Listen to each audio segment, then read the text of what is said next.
En la primera parte de nuestra serie titulada El Séptimo Día, Frank González y un grupo de expertos invitados presentaron el tema de los orígenes. Somos el resultado accidental y no planificado de un proceso de evolución a través de un proceso de selección natural, o somos obra de las manos de un ser supremo, el Alá del Corán y el Dios de la Biblia. ¿Debemos nuestra existencia a los dioses aztecas o babilónicos, o a ciertas criaturas del espacio exterior? ¿Cuál es la verdad acerca de nuestro origen? ¿Cuándo nació nuestro universo? ¿Cómo se acomodaron los astros en sus lugares?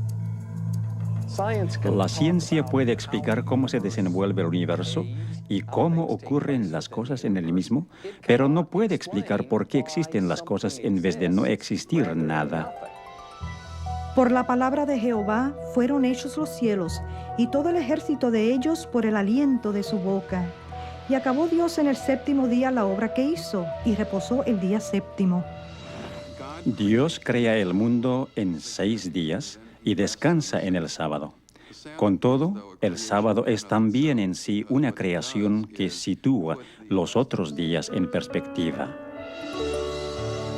El mandamiento de observar el día de reposo cada séptimo día, el mandamiento más largo del Decálogo, fue preservado con los otros 9 en tablas de piedra y colocado en el arca del pacto. La gente hoy necesita hallar un santuario en el tiempo, lo cual es el sábado. En su encíclica Dies Domini, el Papa Juan Pablo II sugirió que el día de reposo nos recuerda que el universo y la historia le pertenecen a Dios. En más de un centenar de idiomas antiguos y modernos, el nombre dado al séptimo día de la semana significa reposo o su equivalente. A medida que aumentamos nuestro conocimiento del pasado y desentrañamos sus misterios, los contornos de nuestra historia se vuelven cada vez más precisos. De cuevas y tumbas, de pétreos farallones que una vez fueran ciudades y poblados, de las ruinas de tribus y naciones perdidas en el tiempo, surgen nuevos indicios que amplían nuestra comprensión de la historia humana. Los arqueólogos están constantemente añadiendo al cuadro elementos obtenidos en los registros de civilizaciones y sociedades extintas, así como los volúmenes de la literatura antigua. Hay un día que establece la estructura semanal del tiempo y conecta a la familia humana con sus orígenes, el sábado, séptimo día, que nos une con el Creador. Y ahora, la segunda parte de la serie, Un santuario en el tiempo.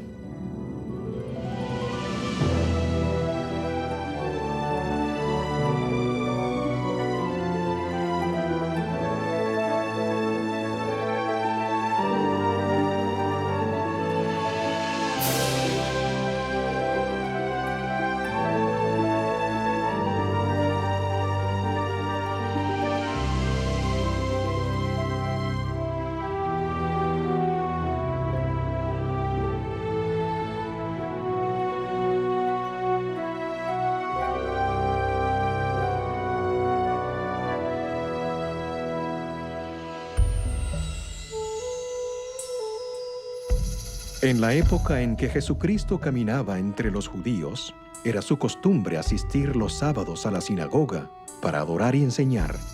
Los dirigentes lo vigilaban de continuo.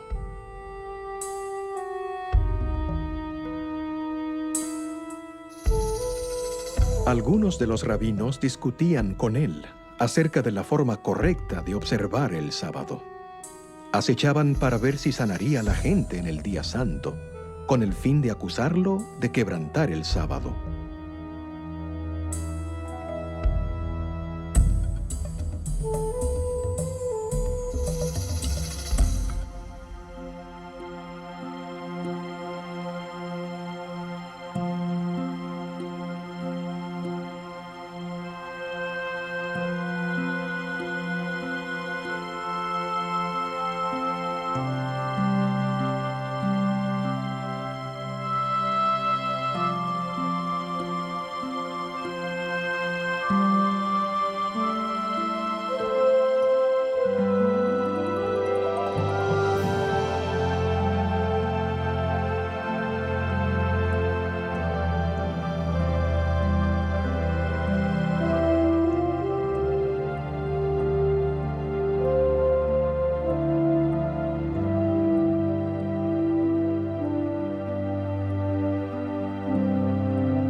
Les saluda Frank González.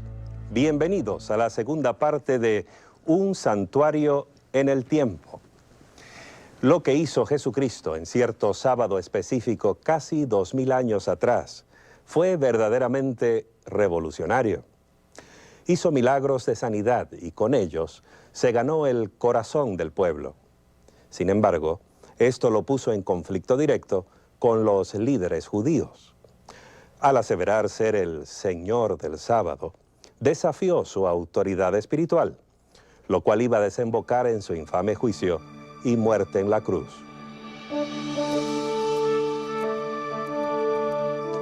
Jesús nació en Belén, un poblado insignificante de Judea, durante el reinado de César Augusto, el primer gran emperador romano.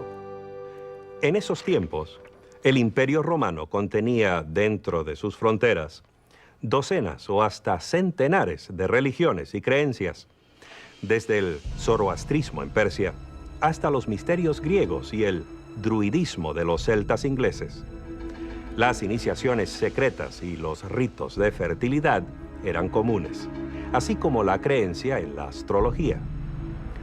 Los mismos romanos admiraban la religión y la cultura de Grecia. Adoptaron los dioses griegos y los mezclaron con sus propias religiones. El resultado fue una mezcla de culto a los antepasados, al emperador y al sol. Una religión dirigida no a un dios, sino a muchos.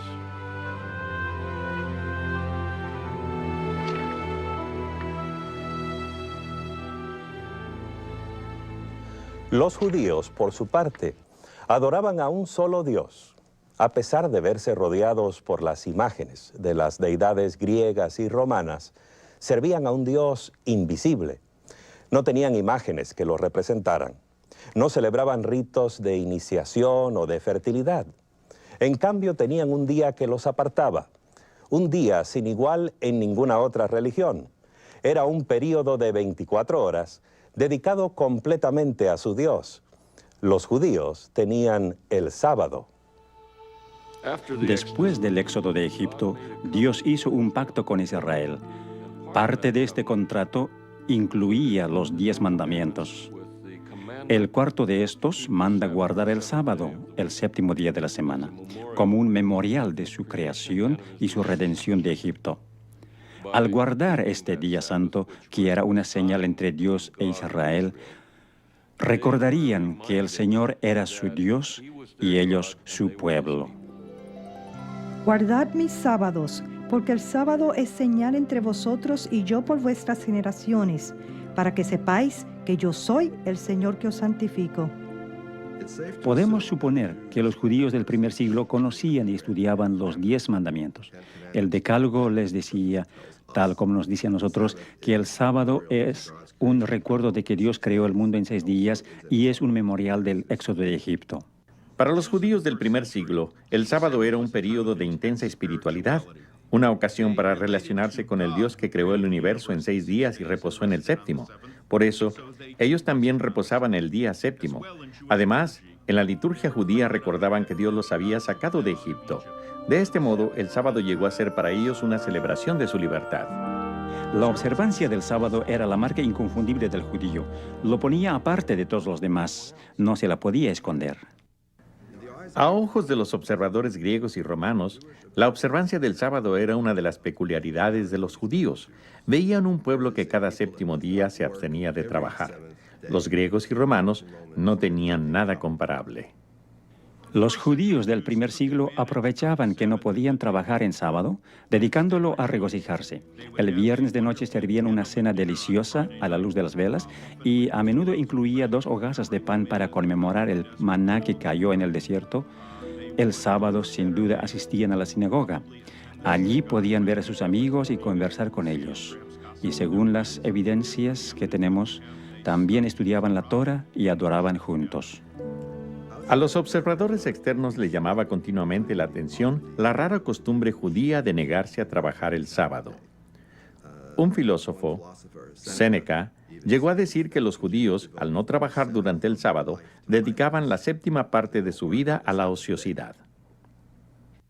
Cuando Jesús apareció en escena, El sábado había quedado aplastado bajo el peso de numerosos reglamentos arbitrarios. Los rabinos habían transformado el reposo sabático en una ciencia detalladísima, carente de gozo o significado.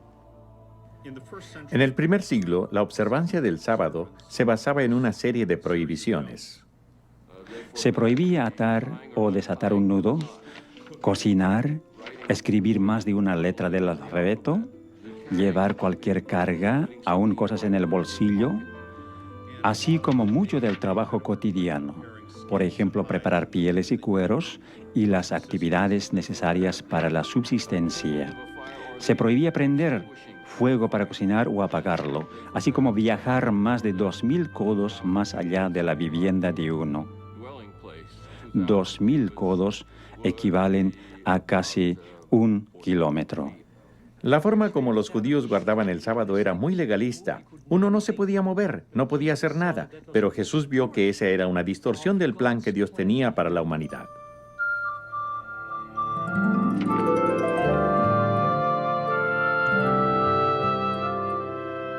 Al sanar al hombre de la mano seca, Jesús mostró el verdadero espíritu del sábado. Rechazó las reglas rabínicas. Guardó el sábado conforme a las antiguas escrituras hebreas, que hoy llamamos el Antiguo Testamento. Según el Evangelio de Lucas, Jesús tenía la costumbre de ir a la sinagoga y adorar en el día sábado. Guardaba el sábado, pero no según las reglas que habían establecido los fariseos. De hecho, dijo, el sábado fue hecho por causa del hombre y no el hombre por causa del sábado. Los fariseos, en cambio, decían que el sábado había sido hecho solo para Israel y que el propósito de Israel era exaltar el sábado, de modo que el Señor tuviera a alguien en el mundo que guardara el sábado. Al declarar Jesús que el sábado fue hecho para el hombre, enseñó un concepto radical y alarmante. Con razón provocó tan dura oposición de los líderes judíos.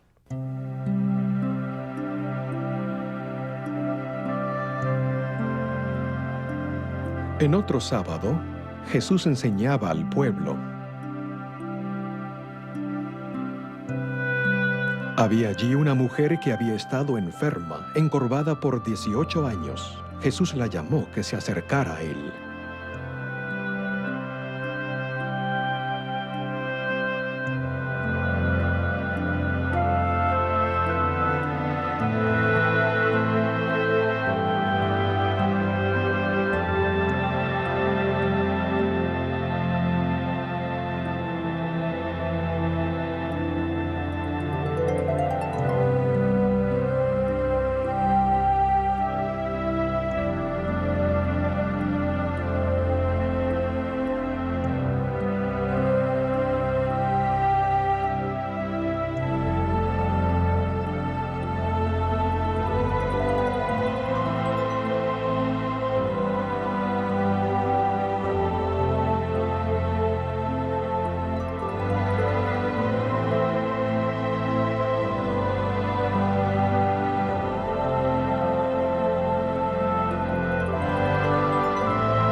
Los dirigentes religiosos se enojaron con Jesús porque hacía sanamientos en el día de reposo y siguieron conspirando contra él. Para los líderes religiosos, esa conducta era un escándalo, en especial por quebrantar su regla del peligro mortal. La regla del peligro mortal decía que se podían hacer ciertas cosas en sábado solo en casos de vida o muerte. Se podía salvar a alguien cuya vida estuviera amenazada, pero no se podía sanar a un enfermo crónico en sábado. Había que dejarlo para otro día. Pero Jesús no quiso esperar otro día. Básicamente estaba diciendo, ustedes desatan a sus animales para que estos reposen el sábado, pero me critican a mí por haber soltado la carga de esta mujer, de modo que pueda guardar el sábado por primera vez en muchos años. Era un argumento devastador. San Juan, en su registro de la vida de Jesús, informa que por esta causa los judíos perseguían a Jesús y procuraban matarlo, porque hacía estas cosas en sábado. Acusaban a Jesús de quebrantar el sábado. Temían que si la gente seguía a Jesús, llegarían a ser una nación de quebrantadores del sábado, lo cual les acarrearía la ira y los juicios de Dios. Así perderían su nación. Fue este temor lo que los llevó a crucificar a Cristo.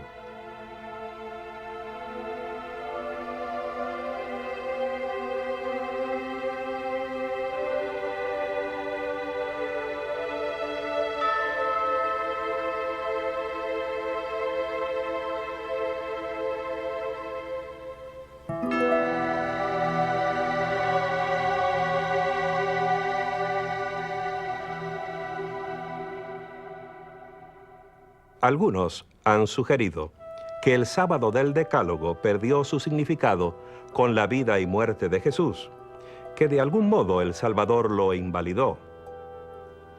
Cuando Dios dijo que el sábado fue hecho para el hombre y no el hombre para el sábado, podría haber dicho que el sábado había sido dado para Israel y que no era necesario que los no judíos, y quizás hasta los mismos judíos, lo guardaran. Cristo tuvo muchas oportunidades para decir que el sábado no era importante, que era hora de terminar con él. En cambio, todas las controversias que tuvo con los fariseos no tuvieron nada que ver con la validez del sábado, sino cómo debía ser guardado. Si alguna vez hubo alguna duda en cuanto a cómo guardar el sábado, Cristo la disipó. El secreto era seguir la autoridad de las Sagradas Escrituras y no las leyes y tradiciones humanas.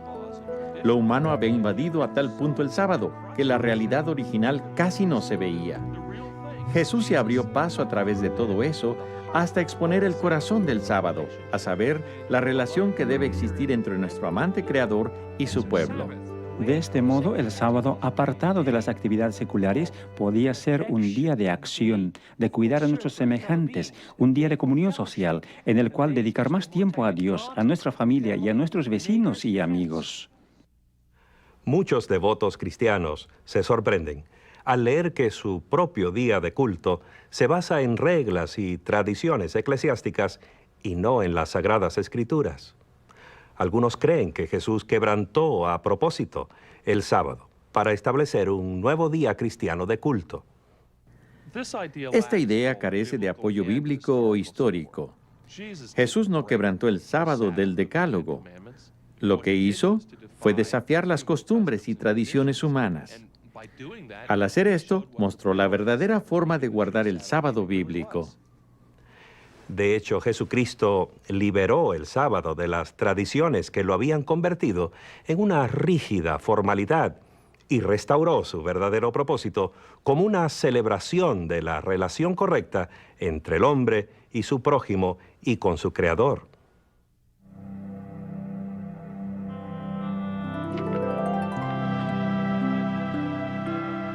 Cuando veáis en el lugar santo la abominación desoladora predicha por el profeta Daniel, entonces los que estén en Judea huyan a los montes. Orad que vuestra huida no sea en invierno ni en sábado. Con esas palabras, Jesús señaló una terrible predicción que hiciera el profeta Daniel en el Antiguo Testamento. Pero ¿por qué habría de decirles a los creyentes que oraran para que no tuvieran que escapar en sábado, a menos que esperara que todavía estuvieran guardando el sábado como día santo? En el año 69 de nuestra era, el Imperio Romano era muy inestable.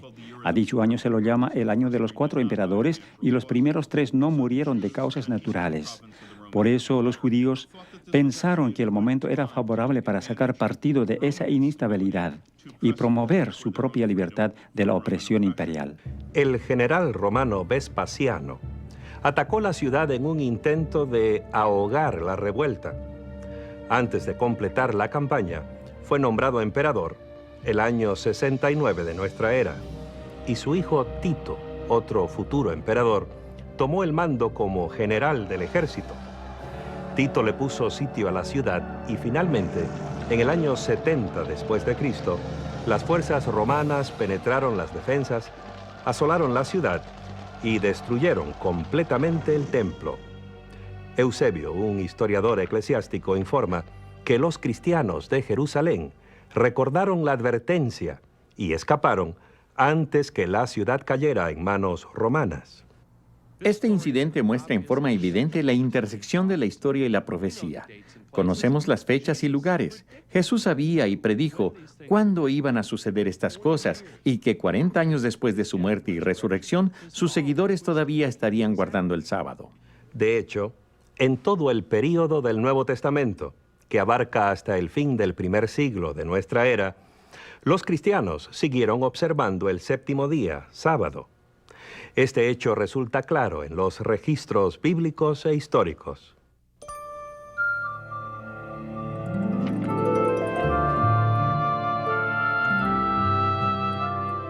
Para los primeros cristianos, su relación con el judaísmo no era una interrupción, sino un progreso. En efecto, su religión se basaba en el cumplimiento de las esperanzas y expectativas del Antiguo Testamento. Los cristianos no creían estar fundando una nueva religión. Creían ser judíos, el verdadero Israel. Eran los hijos de Abraham. Si eran gentiles, eran hijos de Abraham por la fe. Los judíos y los cristianos compartían la creencia de que Dios actúa en la historia, en el Sinaí, en el Éxodo, en la creación, y que el registro de esos actos se halla en las escrituras hebreas. El corazón de la teología cristiana y judía lo conforma la creencia de un solo Dios personal, un creador amante que se relaciona con sus criaturas. Esta creencia proveía también el corazón de la experiencia del reposo sabático, al requerir una relación personal con el amoroso creador. Pero para los cristianos, la vida y muerte de Cristo añadió una nueva dimensión, una nueva razón de reposar el sábado. Por tanto, queda un reposo sabático para el pueblo de Dios. Con estas palabras, Pablo mostró que la fe cristiana elevó el sábado a nuevas alturas. Con la muerte y resurrección de Jesús, los cristianos adquirieron una esperanza nueva, la de ser librados de un mundo de pecado. Así el sábado, que originalmente fuera el memorial de la creación, pasó a conmemorar también la salvación y la paz espiritual que ella nos brinda.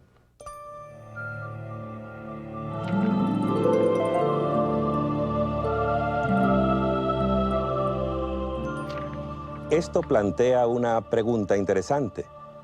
Si los cristianos del primer siglo observaban el sábado del Antiguo Testamento, el séptimo día de la creación y el cuarto mandamiento, ¿por qué la mayoría de los cristianos observan hoy el domingo? ¿Cuándo se cambió el sábado por el domingo? ¿Hay algún indicio en el registro bíblico? Los primeros 4 libros del Nuevo Testamento se cuentan entre los documentos cristianos más antiguos. Marcos escribió su libro primero. Es un informe de la vida de Cristo. Lo hizo en torno al año 55 después de Cristo o más tarde. Los escritos de Mateo y Lucas probablemente datan entre poco antes del año 70 y el 80. Juan, el último de los discípulos originales de Cristo, escribió su libro cerca del fin del primer siglo. A pesar de sus fechas tardías, entre 30 y 70 años después de la muerte de Cristo, estos libros no contienen ni la menor indicación de que Jesús o sus discípulos hayan considerado cambiar el día de reposo y adoración del séptimo día de la semana al primero. Es especialmente significativo que los escritores del Nuevo Testamento nunca llaman día de reposo al primer día de la semana. Para ellos, el día de reposo era el séptimo, y esto es consistente en todas las otras evidencias de que, hasta el fin del primer siglo, los cristianos adoraban los sábados en las sinagogas junto con los judíos. Entre el año 95 y 100 de nuestra era, se realizó un cambio en el servicio de la sinagoga. La parte central del servicio se conoce como la oración de pie, la amida, o las 18 bendiciones. Son 18 breves bendiciones de Dios u oraciones de gratitud. En días de semana se recitan las 18, en el sábado solo 7 de ellas. En la misma época se añadió una más, que en hebreos se conoce como la Birkot Hamanina, la bendición concerniente a los herejes, la cual en realidad no es una bendición. Que no haya esperanza para los apóstatas, que los dominios de maldad sean prontamente desarraigados en nuestros días, que los nazarenos y los herejes perezcan pronto y no sean inscritos junto con los justos. Bendito eres tú, el eterno nuestro Dios, que aplastas a los malvados. Revelaba quién era cristiano porque se le podía pedir a cualquiera para que dirigiera la recitación de esta plegaria. Y al final de cada bendición todos debían decir amén. Y esto hizo que fuera sumamente incómodo, de hecho imposible, para los cristianos participar desde entonces en adelante en los servicios de la sinagoga dirigidos por los fariseos. La evidencia que provee esta oración de la sinagoga nos ayuda a enfocar el cuadro de los cristianos del primer siglo. Es claro que guardaban el sábado junto con sus hermanos judíos. Pero esta idea es una verdadera revelación para la mayoría de los cristianos de hoy. Y resulta inquietante comprobar que el prejuicio contra los judíos afectó profundamente el concepto que algunos cristianos tenían del sábado. En la literatura eclesiástica de los primeros cristianos se nota un gran deseo de separarse y distinguirse de los judíos. Como resultado, aparece en ella mucho antijudaísmo o antisemitismo. En parte son comentarios insultantes acerca de los judíos y otros son intentos de separarse de lo que se consideraba como religión del Antiguo Testamento. Había razones prácticas para que los cristianos se distanciaran de los judíos. Sin duda, se dejaron arrastrar por la corriente de sentimientos antijudíos. Es sorprendente ver la intensidad de los conflictos entre judíos y romanos. A pesar de hallarse los judíos esparcidos por toda la región mediterránea y más allá, muchos de ellos todavía soñaban con una gran nación judía y con la victoria final sobre sus enemigos. Y en el norte de África, en torno al año 115 de nuestra era, esos sueños ardieron en una hoguera de violencia. Los judíos de la región de Cirene habían puesto a la cabeza de ellos a un cierto Andrés y estaban destruyendo tanto a los romanos como a los griegos. A muchos los aserraron partiéndolos en dos, desde la cabeza hacia abajo. A otros los echaron a las bestias salvajes y a otros aún les obligaron a luchar como gladiadores. En total, perecieron 220.000 personas. En Egipto también perpetraron ultrajes semejantes y en Chipre. Diocasio.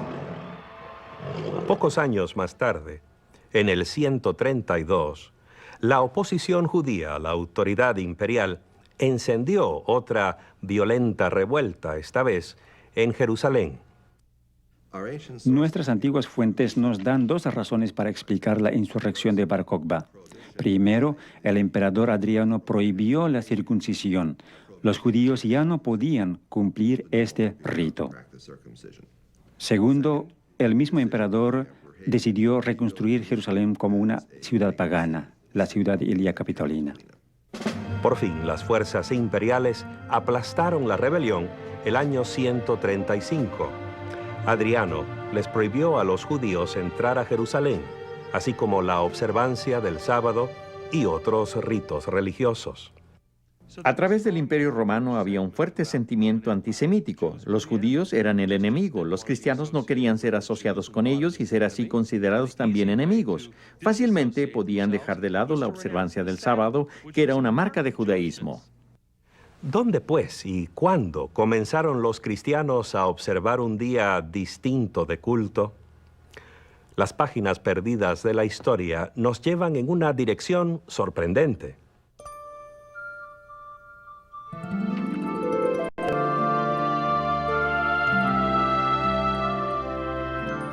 Alejandría, Egipto, fundada el año 332 a.C.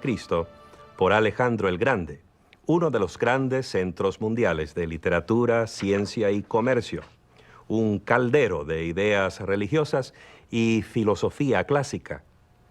Existen sólidas evidencias de que los cristianos de Alejandría fueron los primeros en reemplazar la observancia del sábado por servicios de culto dominicales, Esto comenzó poco antes del año 120 después de Cristo. Uno de los primeros documentos que apunta a cristianos guardadores del domingo es la así llamada Epístola de Bernabé. Este no es el verdadero Bernabé que menciona el libro de los Hechos en el Nuevo Testamento. Este es un falso Bernabé, un pseudoepígrafe. Se le atribuye falsamente. Fue escrito aparentemente por alguien de Alejandría, en Egipto, donde existía la costumbre de espiritualizarlo todo. Esto es lo que hace la epístola de Bernabé. No toma nada en sentido literal. Bernabé cree que las escrituras hebreas son un don para los que verdaderamente las comprenden, pero cree que los que las comprenden no las toman en sentido literal, sino metafórico o espiritual. Bernabé afirma que él y sus seguidores guardan el octavo día de la semana, el día después del sábado, es decir, el domingo. Condena el judaísmo y todo lo asociado con él, incluso la observancia del séptimo día, sábado. La carta de Bernabé es evidencia de que el domingo fue promovido como el día cristiano de culto. Pero para hallar el verdadero corazón del movimiento en favor del domingo, debemos cambiar nuestro enfoque de Alejandría hacia el oeste, al corazón del Imperio Romano. Es en la antigua Roma donde hallamos la primera descripción de cristianos que guardaban el domingo. Proviene de Justino Mártir, un converso a la nueva fe. Pero el domingo es el día en que celebramos nuestra asamblea común, porque es el primer día en que Dios, habiendo efectuado un cambio en las tinieblas y la materia, hizo el mundo. Y en el mismo día Jesucristo, nuestro Salvador, se levantó de los muertos. Los antiguos cristianos que comenzaron a guardar el domingo necesitaban una justificación teológica para guardar el primer día de la semana. Y la encontraron al vincular el primer día semanal con el primer día de la creación. Al hacer esto, estaban negando la autoridad de Cristo, quien se declaró a sí mismo Señor del sábado, el séptimo día de la creación.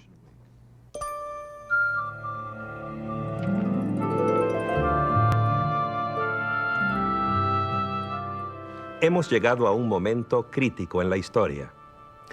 Al aislar de sus raíces bíblicas el día santo semanal, los dirigentes de la Iglesia lo separaron de su fuente de significado espiritual. Se convirtió así en una formalidad vacía, una brasa ardiente política, una prueba de autoridad, un peón en una lucha centenaria por el poder.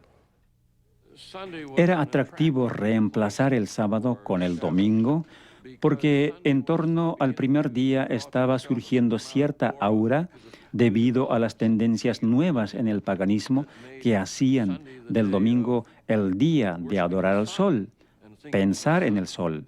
Supongo que era inevitable que se infiltraran en la cristiandad elementos del culto pagano.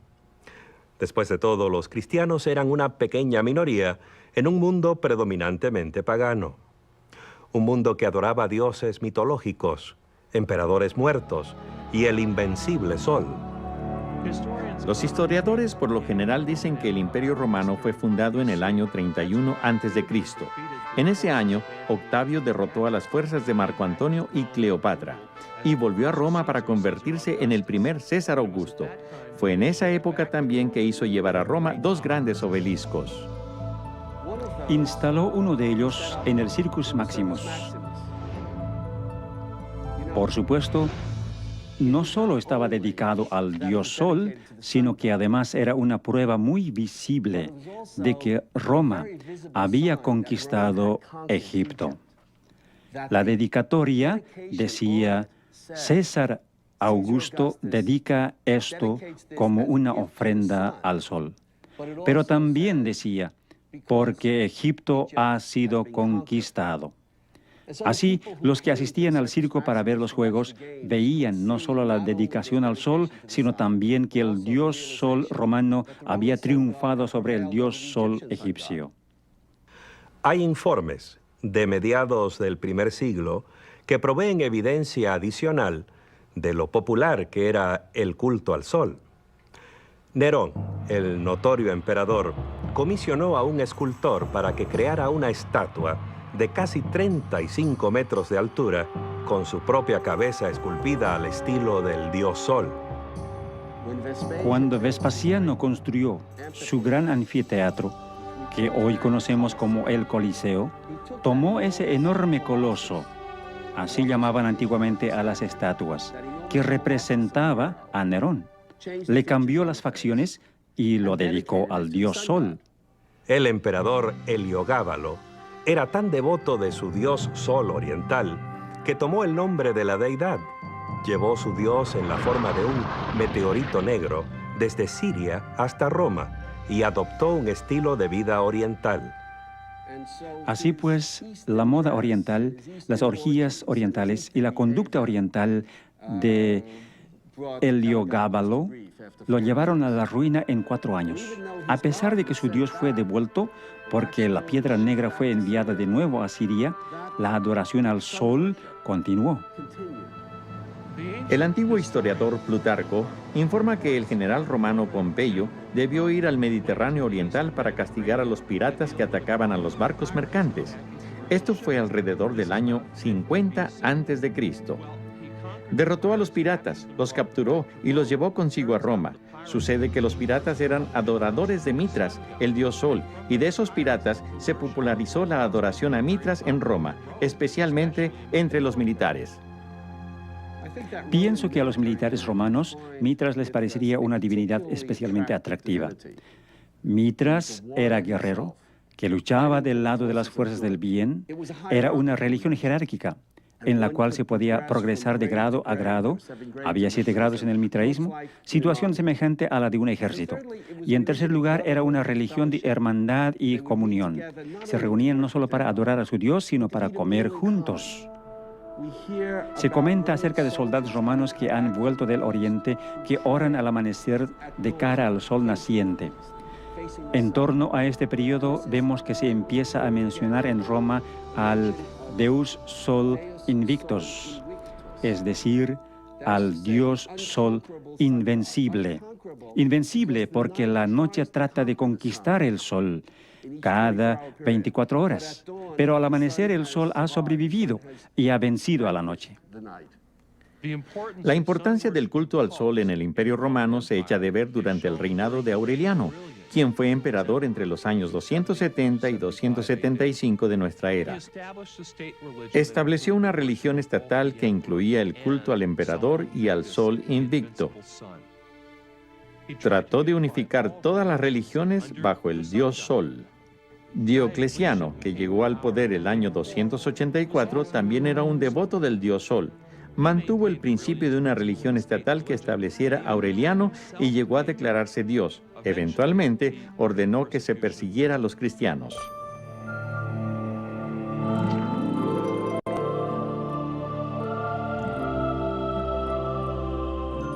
A ciertos dirigentes cristianos les pareció buena idea aprovecharse de la popularidad del domingo. En especial, la observancia del domingo haría que el cristianismo les resultara más atractivo a los paganos que ya adoraban al sol en ese día. Por ejemplo, el emperador romano Constantino era, al igual que Aureliano y Diocleciano antes que él, un adorador del sol. Fue el primer emperador romano que profesó el cristianismo. Supuestamente se convirtió durante una campaña contra sus rivales. Las biografías escritas por sus partidarios dicen que antes de una importante batalla cerca de Roma, Constantino vio en el cielo una visión de la cruz. Acreditó a esa visión su victoria subsiguiente y se declaró cristiano. Los historiadores debaten si la conversión de Constantino fue o no genuina, ya que a través de casi todo su reino mantuvo sus supersticiones paganas. Solo cuando se hallaba en su lecho de muerte, consintió en su bautismo. A pesar de eso, su reinado marcó un vuelco dramático en la historia de la cristiandad. El año 313, con la aquiescencia de su corregente Licinio, legalizó la religión cristiana. El reinado de Constantino el Grande conforma una de las épocas en la historia del mundo. Es la era de la disolución del Imperio Romano. el comienzo, o más bien la consolidación de un nuevo tipo de despotismo oriental, con una nueva capital, una nueva constitución y finalmente una nueva religión. ¿Se convertiría Constantino al cristianismo o sucederían las cosas en forma opuesta? ¿Quién sabe? Pero lo importante para nosotros es que lo que surgió fue una iglesia diferente y un estado diferente. De hecho, ambos estaban tan íntimamente mezclados que es difícil ver dónde terminaba uno y el otro comenzaba. Al parecer, la religión personal de Constantino era una mezcla de adoración solar mitraísta y cristianismo. Según Eusebio, su biógrafo cristiano, Constantino ordenó a sus ejércitos a ser celosos en honrar el día del Señor, el domingo, refiriéndose a él como el día de la luz y del sol, términos que son claramente paganos. Veamos un pasaje de su famosa ley dominical del año 321.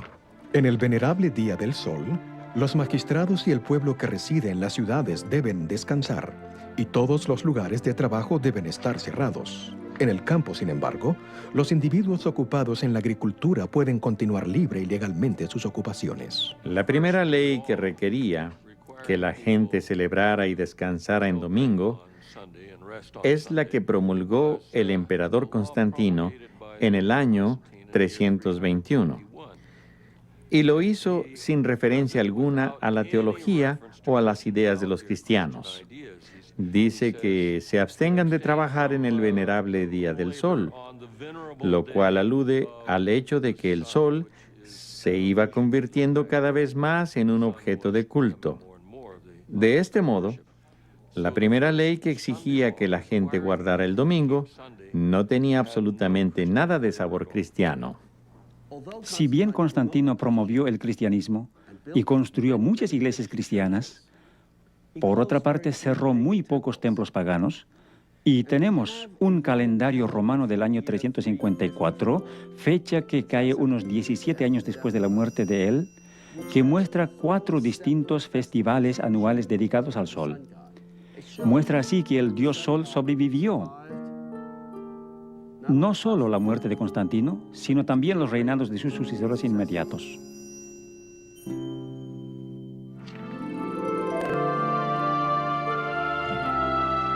La ley dominical de Constantino, ¿le puso término a la controversia entre el sábado y el domingo? No. Según registros de la antigua ciudad de Laodicea, donde se reunieron los dirigentes de la iglesia en torno a mediados del siglo IV. El concilio eclesiástico de la Odisea trató específicamente de si había que leerse las escrituras en los servicios del sábado y qué pasajes debían escogerse. Léanse en el sábado los evangelios y las otras escrituras.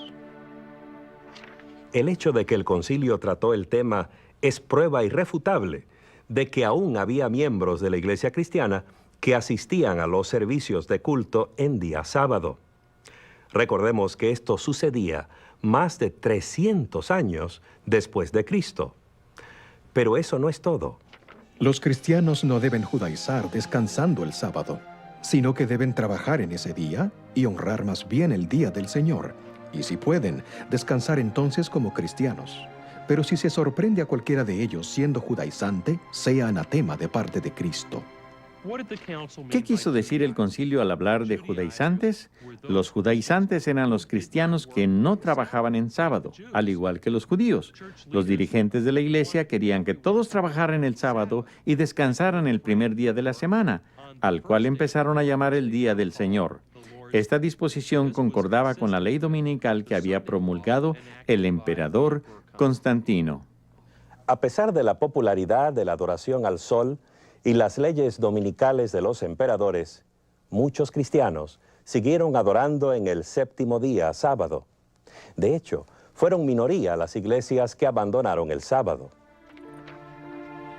Si bien casi todas las iglesias del mundo celebran los sagrados misterios en sábado cada semana, los cristianos de Alejandría y Roma han cesado de hacer esto. Sin duda alguna, los cristianos todavía observaban el séptimo día, sábado, en la segunda mitad del siglo IV. A pesar de los argumentos teológicos, los prejuicios antijudíos y el decreto de un emperador, el sábado del Creador no había muerto. Los siglos subsiguientes vieron cómo el sábado se mantuvo como el corazón de la controversia entre los papas y los patriarcas. El día semanal de reposo y adoración se convirtió en una prueba de la autoridad de la Iglesia y en señal de sumisión a un nuevo tipo de gobierno religioso. Llegó a ser una causa importante del gran cisma que dividió a la cristiandad por 900 años. Veremos más acerca de esto cuando volvamos con la parte 3 de nuestro programa Un Santuario en el Tiempo.